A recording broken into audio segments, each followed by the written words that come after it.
오늘 본문의 말씀으로 무리를 걷게 하실 때라는 제목으로 말씀의 은혜를 함께 나누겠습니다. 서울의 다드림교회를 담임하는 김병년 목사님이라는 분이 계십니다. 이분은 2005년도에 교회를 개척하셨는데요.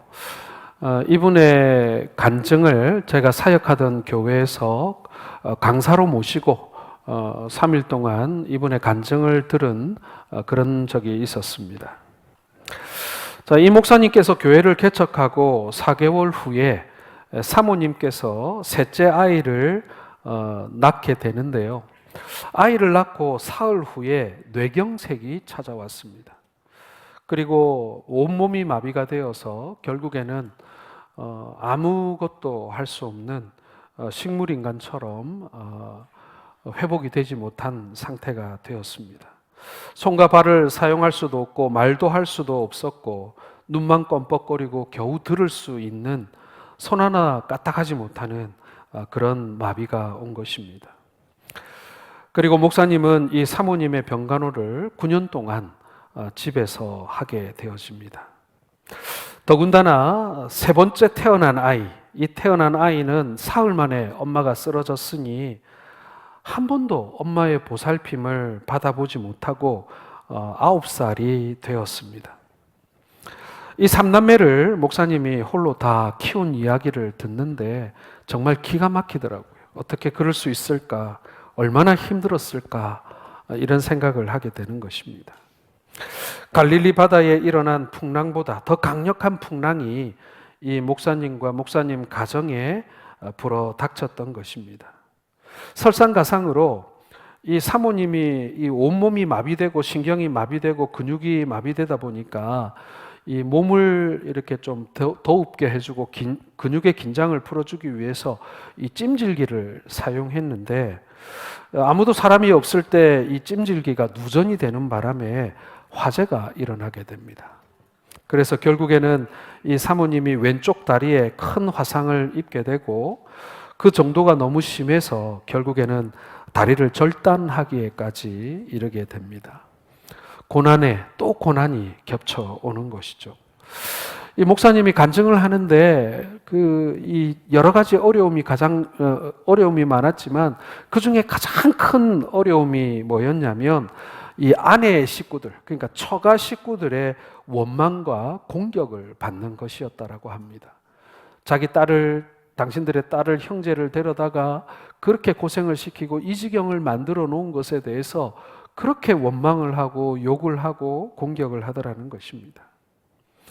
이런 상황 속에 있던 이 목사님이 책을 한 권 그 와중에 출간하게 되는데요. 책 제목이 뭐냐면 아빠, 우린 왜 이렇게 행복하지? 라는 책입니다.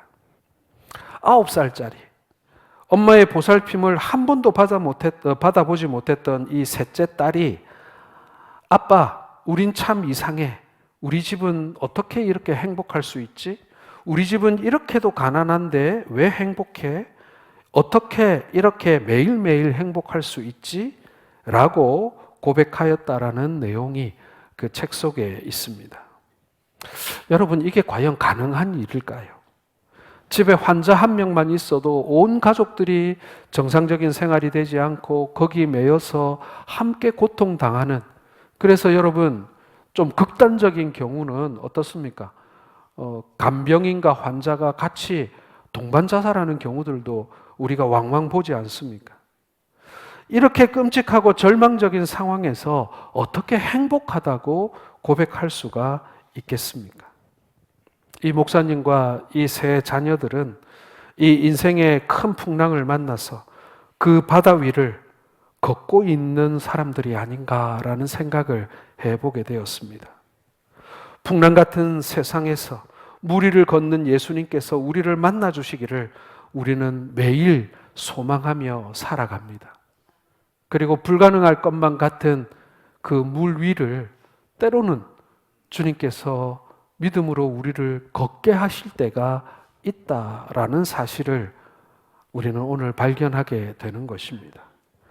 하나님, 정말 이 풍랑이 너무 거칠어서 걷기는커녕 허우적거리기도 어려운 이 상황 속에서 정말 저를 걷게 하실 수 있는 것입니까? 정말 무리를 걷는 풍랑 속을 걸어가는 것과 같은 그런 기적이 내 삶에도 일어날 수 있다는 말입니까? 우리가 이런 소망, 이런 질문을 우리가 하며 살아가고 있지 않습니까? 오늘 본문에서 예수님께서 오병이어 사건 이후에 제자들을 재촉해서 갈릴리 바다 건너편으로 빨리 떠나라 하고 보내어주는 장면에서 오늘의 이야기는 시작하고 있습니다. 그리고 주님은 기도하러 산 위로 올라가십니다. 제자들의 탄 배는 육지에서 수리나 떠난 후에 돌풍을 만나게 됩니다. 갈릴리 바다는 지형적인 특성 때문에 자주 돌풍이 불곤 하고, 그렇게 돌풍이 불 때마다 작은 배들이 심하게 요동치거나 파선하는 일이 흔하게 일어나고 있는 일이었습니다. 그날 밤도 돌풍이 불었고 제자들은 반대편 호수 기슭으로 가지 못하고 밤새 그 돌풍 때문에 목숨을 건 사투를 벌려야만 했습니다. 풍랑으로 밤새 씨름하던 제자들에게 오늘 주님께서 바다 위로 걸어오십니다. 그 시각이 밤 사경이라고 했습니다. 밤 사경이면 동트기 직전입니다. 제자들은 바다 위에서 그날 밤 한 발짝도 앞으로 전진하지 못하고 바다 한가운데에서 죽을 고비를 넘기고 있었던 것입니다. 제자들은 바다 위를 걸어오시는 주님을 보고 유령인 줄 알았다라고 합니다. 그렇지 않겠습니까, 여러분? 풍랑이 일어나고 파도가 치는 그 컴컴한 바다 위에 사람처럼 생긴 희끄머리한 형상이 다가오면 다 유령이라고 생각하지 않았겠어요? 여러분, 오늘 우리가 잘 알고 있는 이 풍랑 이는 바다를 걸어오신 예수님, 그리고 그 바다를 잠잠케 하신 이 예수님의 이 사건을 묵상하면서 우리는 이런 질문을 해봅니다.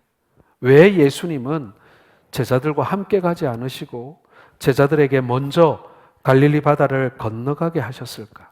그리고 왜 굳이 그 풍랑 이는 바다를 예수님은 걸어서 제자들에게 가셨던 것일까? 여러분, 결론을 먼저 말씀드리면요, 모든 성경이 예수님을 보여주고 있는 것처럼 오늘 본문의 이 사건도 예수님이 하나님의 아들이심을, 독생자이시고 그리스도이심을 보여주기 위한 사건이었다, 이렇게 결론 지을 수 있습니다.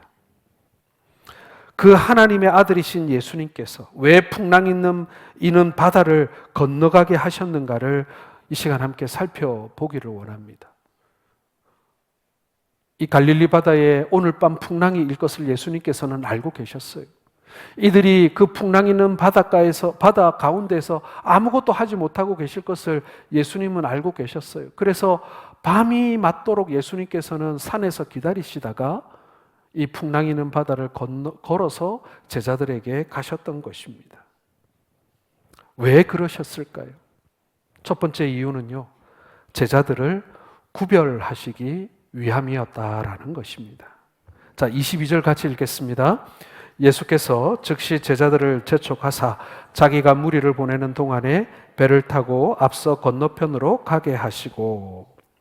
자, 예수님께서 제자들을 먼저 재촉해서 이 갈릴리 바다를 건너가게 하신 이유를 알려면요, 본문이 일어나기 전 바로 앞에 일어난 사건을 기억해야 합니다. 오병이어 사건이죠. 오병이어 사건이 일어나고 사람들에게 먹을 거 다 나눠주고 남은 거 다 거둔 다음에 예수님께서 제자들에게 배 타고 호수 건너편으로 건너가라 라고 명령하신 것입니다. 그리고는 사람들 집으로 돌려보내는 것, 그걸 예수님이 직접 하십니다. 그리고 산으로 올라가셔서 기도하시는 거예요. 여러분, 오병이어의 사건은요, 예수님이 베푸신 이적 가운데 가장 대표적인 기적입니다. 마태, 마가, 누가, 요한, 사복음서에 이 사건은 다 기록되어 있어요. 그래서 이 오병이어의 기적은요, 사도들뿐만 아니라 초대교회 성도들에게 굉장히 중요한 사건이었습니다. 마태복음에 나오지는 않지만 여러분, 요한복음에 보면 이 오병이어를 경험한 사람들이, 이 기적을 경험한 사람들이 예수님을 억지로 붙잡아 왕을 삼으려 하였다라고 기록하고 있습니다. 여러분, 옛날에는 의식주 가운데 가장 절실하고 필요했던 것이 식이었습니다. 먹을거리였던 거예요. 먹을거리를 단번에 주님이 해결해 주셨기 때문에 예수님을 왕 삼으려 했던 것입니다. 여러분, 그 당시 예수님을 따르던 무리들을 한번 생각해 보세요. 얼마나 예수님의 말씀을 많이 들었겠습니까?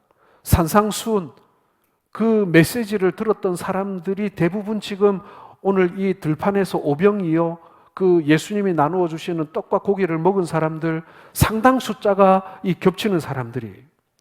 얼마나 기적을 많이 체험했습니까? 예수님이 나병 환자도 고쳐주시고 소경도 보게 하시고 중풍병자도 치료해 주시고 심지어는 죽은 사람도 살려주셨어요. 이 놀라운 말씀과 놀라운 기적을 행할 때에도 예수님을 왕 삼으려 하지 않았던 사람들이 이 오병이어 기적을 통해서 먹는 게 해결되니까 예수님을 억지로 왕을 삼으려 했다. 여러분, 이게 도대체 무슨 차이겠습니까? 진리의 말씀, 구원의 말씀, 복음이 선포될 때에도 안 그랬어요. 그리고 죽은 사람을 살리고 문둥병자를 살리고 중풍병자를 일으킬 때도 안 그랬단 말이에요. 그런데 자기 입에 먹을 것 들어가자 예수님을 왕으로 삼으려 하였다. 이것은요, 그 당시 이스라엘 사람들의 삶이 얼마나 물질 중심적인 삶이었는가, 그것을 말해주는 거예요. 말씀의 진리, 그것도 중요하지 않아요. 병자 살리고 그 죽은 사람 살리고 그건 그 사람들 일이지, 나한테 일어난 일이 아니란 말이에요. 어떻게 보면은 관찰자의 관점으로 남의 일처럼 봤단 말이에요. 그런데 내가 굶주리고 있다가 고기를 먹고 이 떡을 먹으니까 이거 내 문제인 거예요. 나의 식 문제, 이 먹을 문제가 해결되니까 그래서야 예수님을 임금 삼으려 했던 것입니다. 지극히 세속적이고 지극히 물질적이고 요즘 말로 하면 자본주의 시장 경제 체제 아래에서 이거는 정말 획기적인 사건인 거예요. 먹을거리 문제를 해결해 줬으니까. 그만큼 이 시대의 사람들이 타락했고 물질 중심의 삶을 살았다라는 것을 대변해 주는 것입니다. 가뜩이나 제자들 중에는 예수님이 세상의 왕이 되어서 이스라엘 왕국을 회복시켜주면 예수님의 우편 좌편에 앉으려고 하는 그런 권력에 대한 경쟁이 이제 시작되고 있었습니다. 그런데 제자들이 오병이어의 기적을 경험한 후에 예수님을 왕으로 삼으려고 하는 무리들과 함께 있게 되면 어떻게 되겠어요? 여러분, 그 떡을 먹은 사람의 숫자가 장정만 5천입니다. 어린아이와 여자들까지 합하면 거의 10,000명에 육박하는 그 사람들이 그 자리에서 예수님을 왕으로 삼을 수 있었어요. 그런 무리들과 이 제자들이 함께 있게 된다면 여러분, 제자들 지금 거의 하늘 위를 날아다니지 않겠어요? 더욱더 확신을 갖게 될 것이고 권력에 대한 경쟁도 더 치열해졌을 것입니다. 그 10,000명이나 되는 사람들을 이 사람들 내 편으로 만들어야 되겠다. 제자들이 서로 경쟁적으로 자기 편 만들어서 자기 세력 만들려고 노력하지 않았겠어요? 마치 정당이 정당대회 할 때 표를 모으는 것처럼 말입니다. 그래서 예수님은 제자들을 재촉해서 바다를 빨리 건너가게 하신 거예요. 갈릴리 호수를 빨리 건너가게 하신 거예요. 이 사람들과 제자들을 지금 떼놓은 거예요.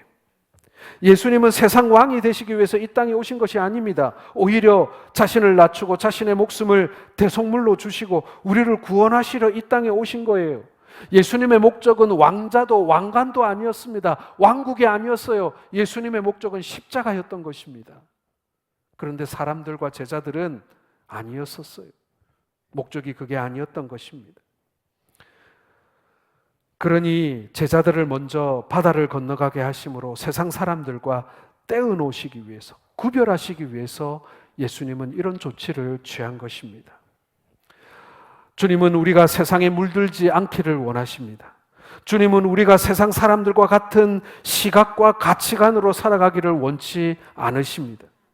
주님은 우리가 하나님의 뜻이라는 잣대를 가지고 살아가기를 원하십니다. 우리가 비록 이 세상에서 살아가지만 그러나 이 세상에서 구별된 하나님의 성도로서 구별된 가치관, 구별된 시각으로, 구별된 인생관으로 세상을 살아가기 원하고 계신다라는 것입니다. 믿음의 눈으로 주님과 세상을 보기 원하셨던 것입니다. 그래서 여러분, 오늘 주님은 이 물질적이고 이 세속적인 사람들과 속히 자신의 제자들을 분리시켜 놓으셨던 것입니다. 요즘 우리가 보는 시각은 자본주의 시장 경제 체제 속에 살면서 자본의 논리로 모든 것을 보려고 합니다. 흔히 하는 말 중에 몸값이라는 말이 있습니다. 스포츠 스타들 몸값을 가지고 그 사람의 가치를 매기죠. 연예인이나 영화 배우들도 이번 영화에 출연하면서 몸값이 얼마더라, 출연료가 얼마더라 라고 하면서 그 돈으로 그 사람의 가치를 매기곤 합니다. 흔히 하는 말로 이런 말도 있죠. 내가 한 시간에 얼마 버는 줄 알아? 내가 얼마짜리인 줄 알아? 이렇게 말하는 사람들도 있습니다. 자신의 가치를 자본의 논리로 설명하고자 하는 것입니다. 여러분, 신앙생활에서 중요한 것은 가치관입니다. 어떤 가치관을 가지고 사느냐가 그 사람의 진짜 믿음을 보여주는 것입니다. 기독교인이지만 세상적이고 물질적인 가치관을 가지고 살아간다면 그 사람은 교인이지 성도는 아닌 것입니다. 세상적인 물질적인 가치관을 가진 사람은 주님 보실 때에 불신자나 다름없는 것입니다. 주님은 우리가 세상과 구별된 믿음을 갖기를 원하고 계시는 거예요. 그래서 여러분, 때로는요, 우리 주님이 세상과 우리를 떼어 놓습니다. 다른 말로 하면 우리를 외롭게 하신다는 것입니다. 홀로 광야에 버려진 것처럼, 홀로 세상에서 왕따 당해서 아무도 내 옆에 도와줄 사람이 없는 것처럼 우리를 고립무원의 자리에 우리를 그렇게 구별해 놓고 떼어 놓으실 때가 있다라는 것입니다. 예수 믿으며 살기 힘들다. 예수 믿으며 세상에서 살기 외롭다. 예수 믿으며 사는 것이 너무나도 고독하다. 여러분, 그렇게 느끼실 때가 있습니까? 그러면 여러분, 잘 살고 계시는 것입니다. 성도답게 살고 계시는 것입니다. 여러분, 제가 청년들, 특별히 우리 결혼 정년기를 맞이한 자매들에게 제가 경고하는 사람이 있습니다. 너가 절대로 이런 사람은 사귀지 마라. 누구냐면 조기축구의 총무, 배드민턴 동호회 총무, 이런 사람 절대로 사귀지 마라 하고 제가 충고해 줍니다. 왜 그런 줄 아세요? 그 사람들 다 사람 좋은 사람들이에요. 그 회원들, 크고 작은 집안의 경조사 다 챙깁니다. 별거 아닌 일도 가서 도와주고 막. 그런데 정작 자기 처자식은 안 돌봐요. 맨날 나가요. 사람이 좋아가지고 술자리라는 술자리는 다 찾아다니고, 안 해도 되는 일은 막 오지랖이 넓어가지고 다 챙기고 다니고, 마누라 고생시킬 타입이에요. 그래가지고 제가 절대로, 이 자리에 혹시 조기축구에 총무 계시는지 모르겠습니다만은, 처자식한테 잘하셔야 됩니다. 제가 그런 사람 말려요. 왜 그런 줄 아십니까, 여러분? 모든 사람을 만족시키려 하기 때문에 그렇습니다. 세상의 가치관, 세상 사람들로부터 분리되면 불안해요. 이런 사람들은요, 혼자 있는 걸 정말 싫어해요. 가족 여행을 가는데도 왜 친구를 부릅니까? 아니, 명절에 가족들하고 있어야지 왜 또 친구들을 부릅니까? 이런 분들의 공통적인 특징이에요. 혼자 있으면 불안하고 외로우면 괴로워하는. 그래서 늘 이 사람 주변에는 사람들이 많고, 또 이 사람은 늘 사람들이 모여 있는데 찾아다니는 스타일.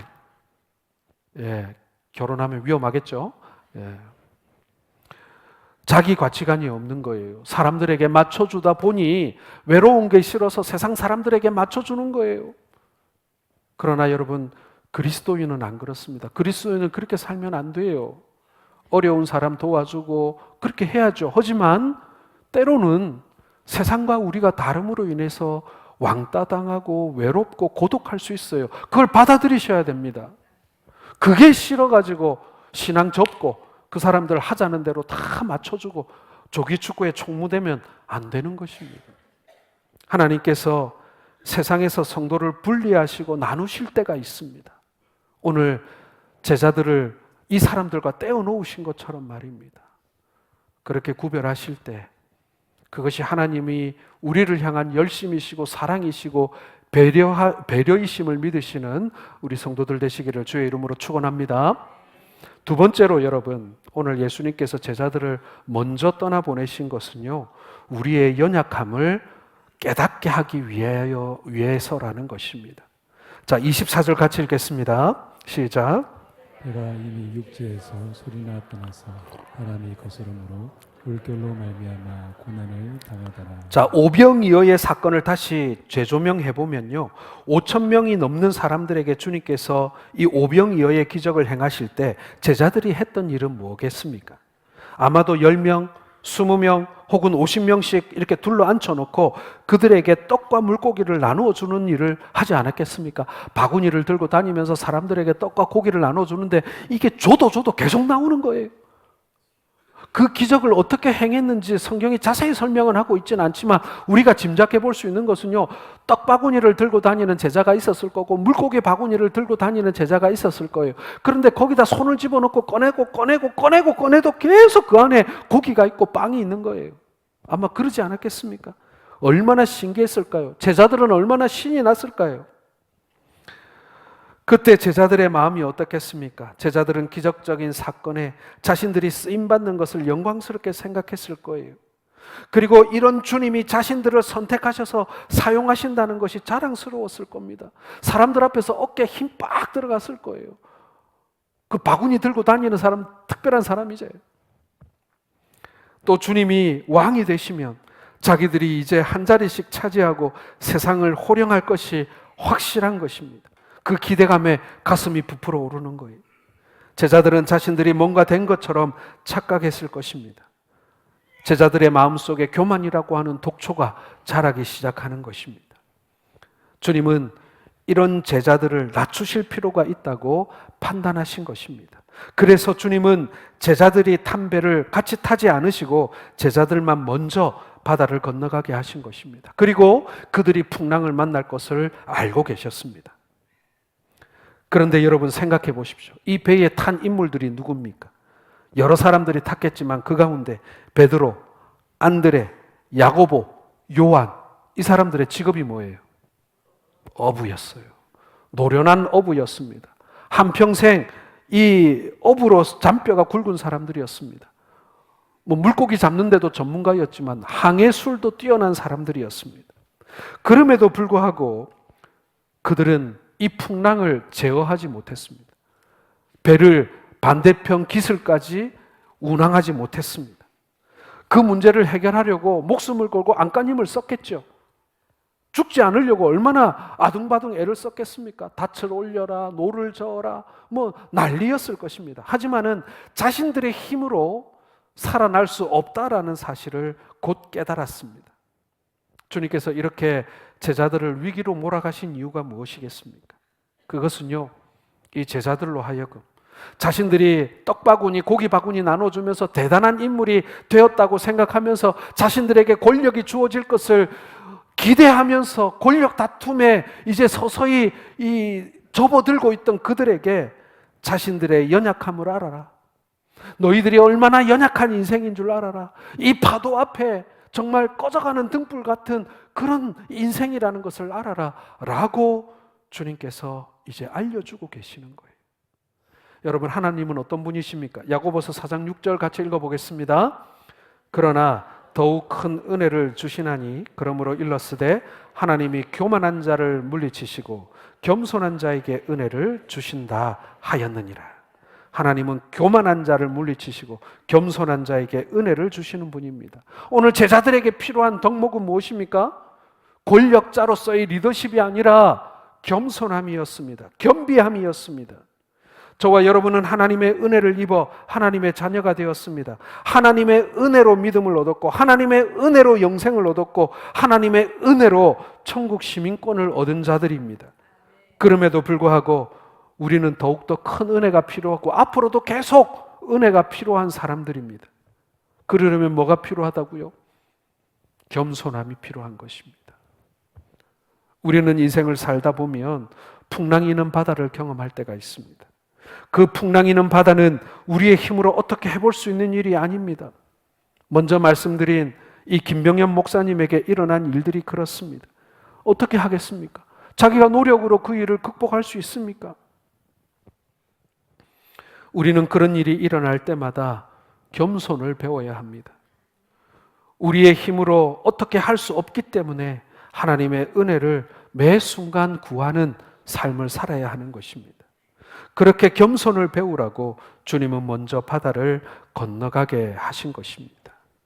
여러분, 내가 얼마나 연약한지, 내가 얼마나 불완전하고 그리고 내가 얼마나 무지한지를 알아야 하나님 앞에 도움을 구하는 거예요.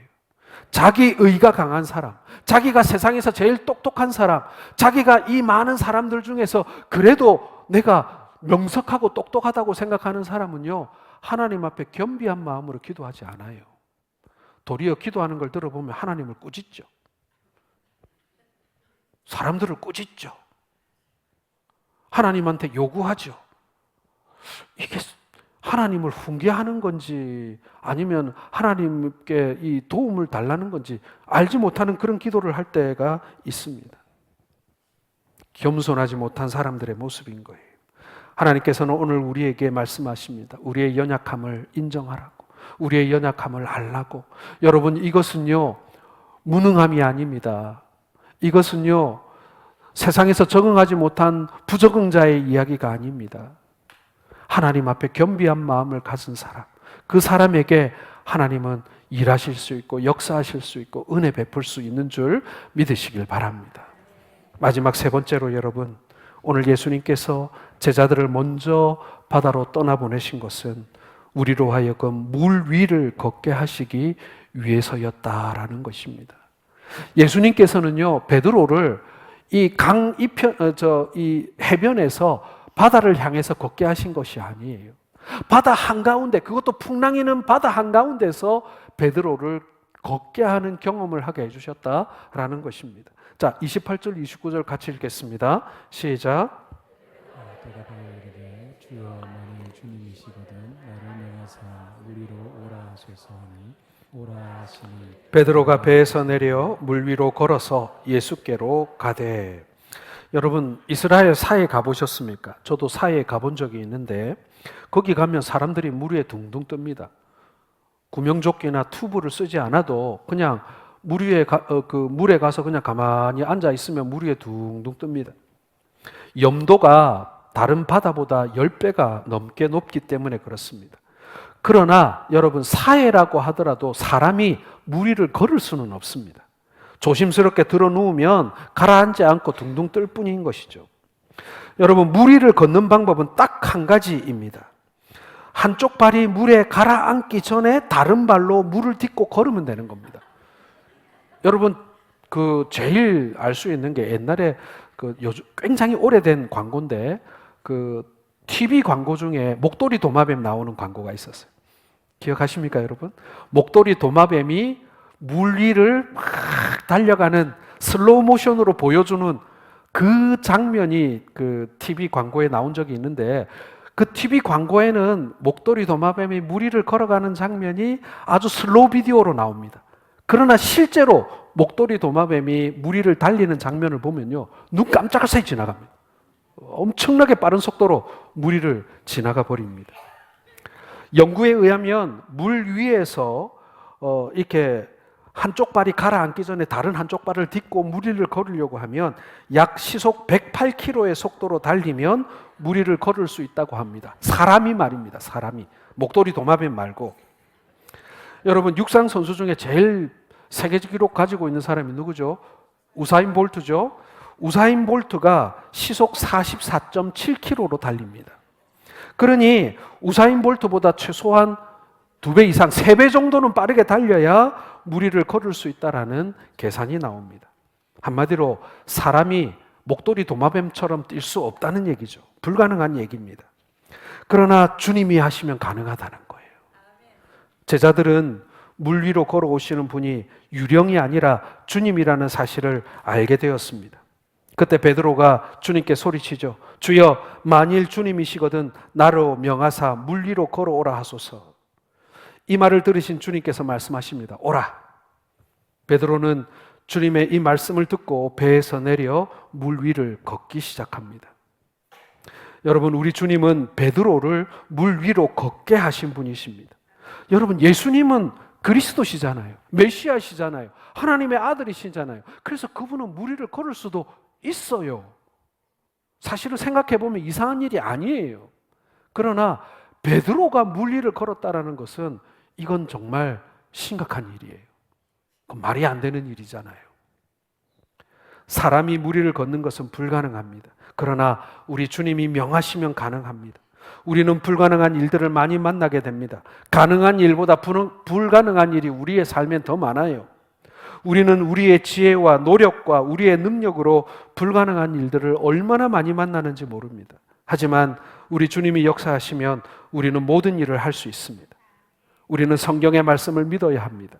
마가복음 9장 23절 같이 읽겠습니다. 예수께서 이르시되 할 수 있거든이 무슨 말이냐, 믿는 자에게는 능히 하지 못하는 일이 없느니라 하시니. 빌립보서 4장 13절입니다. 내게 능력 주시는 자 안에서 내가 모든 것을 할 수 있느니라. 자, 그렇다면 우리가 이제 다 같이 믿음을 가지고 배를 타고 바다 한가운데로 갑시다. 그리고 다 같이 바다 위에서 한번 걸어봅시다. 믿음 가지고. 어떤 일이 일어날까요? 다 그냥 막 꼬르륵 그냥 물에 빠지는 거예요. 익사합니다.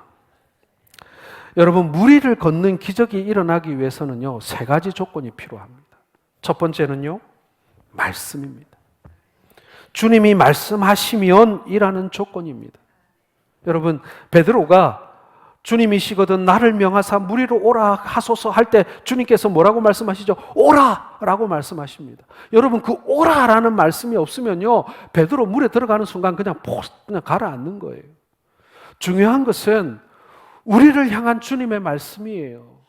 우리를 향하여 오라라고 말씀하시는 하나님의 그 승낙의 말씀이 있어야 하는 것입니다. 이게 기적의 첫 번째 조건이에요. 물 위를 걸을 수 있는 조건인 거예요. 두 번째는 여러분, 확신입니다. 주님의 말씀을 믿으면 기적이 일어나는 거예요. 말씀이 있었음에도 불구하고 그것을 믿지 않는다면 기적은 일어나지 않습니다. 그리고 셋째는 순종입니다.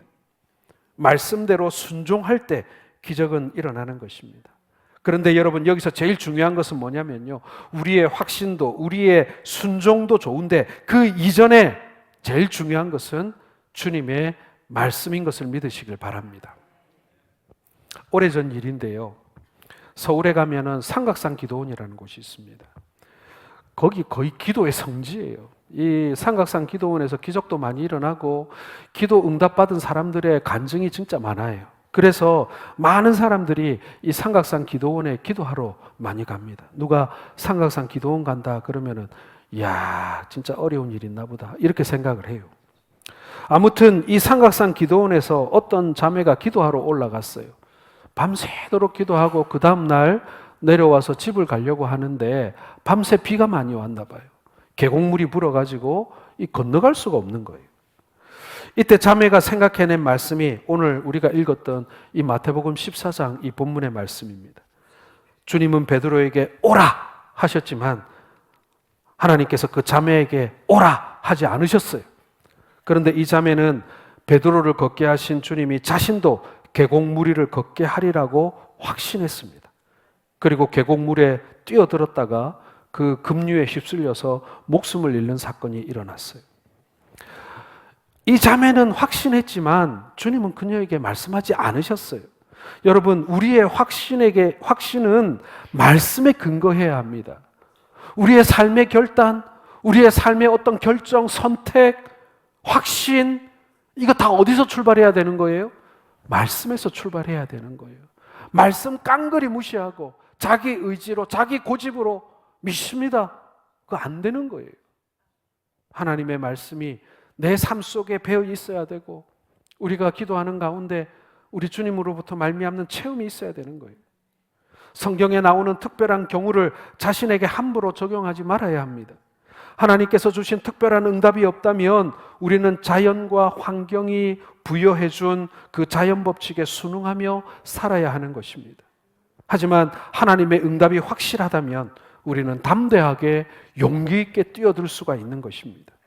진짜 믿음은 말씀과 우리의 확신과 그리고 순종이 하나가 되어야 하는 것입니다. 그럴 때 무리를 걷는 기적이 일어나게 되는 거예요. 우리는 불가능이 산적한 세상을 살아가고 있습니다. 우리는 늘 기도하며 하나님의 인도를 받아야만 우리가 살아갈 수 있는 그런 존재입니다. 그리고 주님의 뜻이 확신이 된다면 불가능에 도전할 수도 있어야 합니다. 왜냐하면 주님은 지금도 살아계시고 지금도 우리와 함께하고 계시고 지금도 기적을 일으키시는 분이기 때문에 그런 것입니다. 무리를 걷는 것은 우리의 상식과 자연법칙의 관점에서 보자면 불가능한 일입니다. 그러나 우리 주님의 말씀에 베드로가 걸었습니다. 예수님은 그리스도시지만 베드로는 죄 많은 인간이잖아요. 죄 많은 인생이잖아요. 그런데 그 사람도 걸었다니까요. 물론 곧 빠졌지만 어쨌건 걸었잖아요. 여러분, 우리도 주님께서 말씀하시면 무리를 걷는 기적이 일어날 줄로 믿습니다. 불가능한 세상 속에서 주님의 말씀과 또한 그 말씀을 붙드는 우리의 믿음으로 말미암아 우리가 그 물 위를 걷게 되는, 마치 물 위를 걷는 것과 같은 불가능한 그 일이 믿음 안에서도 가능하다는 사실을 여러분 결코 의심치 마시기를 바랍니다. 예수님의 말씀이 내 삶을 어떻게 인도할 수 있는지를 보여주는 증거가 바로 오늘 이 본문의 사건인 것입니다. 깊은 바다를 반석처럼 걷게 하시는 예수님을 바라보시고 소망하시기를 주님의 이름으로 축원합니다. 여러분, 정말 어려운 세상을 우리가 살아갑니다. 크고 작은 일들을 만나고 물론 조금 순탄하게 사신 분도 있겠죠. 하지만 누구나 인생에 큰 짐을 지고 살아갑니다. 그리고 오늘도 내일도 우리는 어려움을 맞닥뜨립니다. 경제적 어려움인지 인간적 어려움인지 아니면 육체적 어려움인지 우리는 다 크고 작은 어려움을 맞닥뜨려요. 그때 여러분 어떻게 그 물 위를 걸어가시려고 하십니까? 어떻게 그 어려움을 넘어서려고 하십니까? 주의 말씀을 붙들고 주님과 함께, 주님이 우리와 함께 동행해 주시기를 소원하시는 오늘 우리 모든 성도들 되시기를 주님의 이름으로 축원합니다.